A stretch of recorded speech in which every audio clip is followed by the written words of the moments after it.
ഇന്നത്തെ നമ്മുടെ യാത്ര എറണാകുളം വരട്ടി സ്ഥിതി ചെയ്യുന്ന വിശുദ്ധ ജന്ന പുണ്യവതിയുടെ ദേവാലയത്തിലേക്കാണ്. ഇറ്റലിയിൽ മജന്ത എന്ന ഗ്രാമത്തിൽ 1922 ഒക്ടോബർ 4-ാം തീയതി ജന്ന ജനിച്ചു. ആൽബർട്ടിൻ്റെയും മരിയൻ ദേമികയുടെയും 13 മക്കളിൽ 10-ാമതായി അവൾ ജനിച്ചു. ബാല്യം തുടങ്ങി വളരെ ദൈവവിശ്വാസിയായും ദൈവഭയത്തിലുമാണ് അവൾ വളർന്നത്. 1942 മിലൻ യൂണിവേഴ്സിറ്റിയിൽ വൈദ്യപഠനം ആരംഭിച്ചു. പഠനത്തിന് ശേഷം തൻ്റെ ദൈവവിളി തിരിച്ചറിഞ്ഞ ജന്ന 1955 സെപ്റ്റംബർ 24-ന് വിശുദ്ധ മാർട്ടിൻ ബസിലിക്കയിൽ വെച്ച് പീറ്റർ മോളുമായുള്ള വിവാഹ ഉടമ്പടി ചെയ്തു. ധാരാളം കുട്ടികൾക്ക് ജന്മം കൊടുക്കണമെന്നായിരുന്നു അവളുടെ ആഗ്രഹം. തൻ്റെ 4-ാമത്തെ കുഞ്ഞിനെ ഗർഭം ധരിച്ച് 3.5 മാസമായപ്പോൾ അവളുടെ ഗർഭപാത്രത്തിൽ ട്യൂമർ കാണപ്പെട്ടു.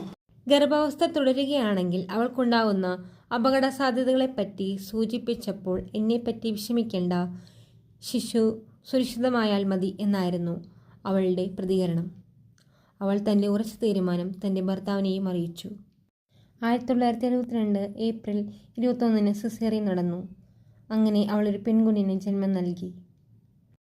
ശിശു ആരോഗ്യവതിയായിരുന്നു. എന്നാൽ ചികിത്സിക്കാൻ സാധിക്കാത്ത വിധത്തിൽ ജാനയുടെ ഗർഭാശയത്തിൽ പെട്ടെന്ന് വലിയ രോഗാണുബാധയുണ്ടായി.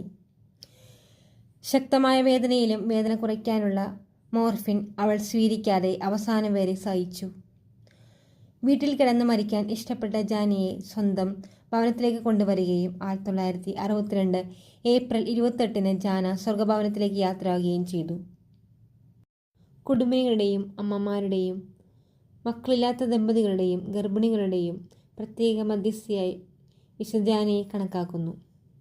2004 മെയ് ഏപ്രിൽ 16-ന് വിശുദ്ധ പദവിയിലേക്ക് ഉയർത്തപ്പെട്ടു. ഏപ്രിൽ 28-ന് വിശുദ്ധ ജാനയുടെ തിരുനാൾ ദിനമായി സഭ ആഘോഷിക്കുന്നു.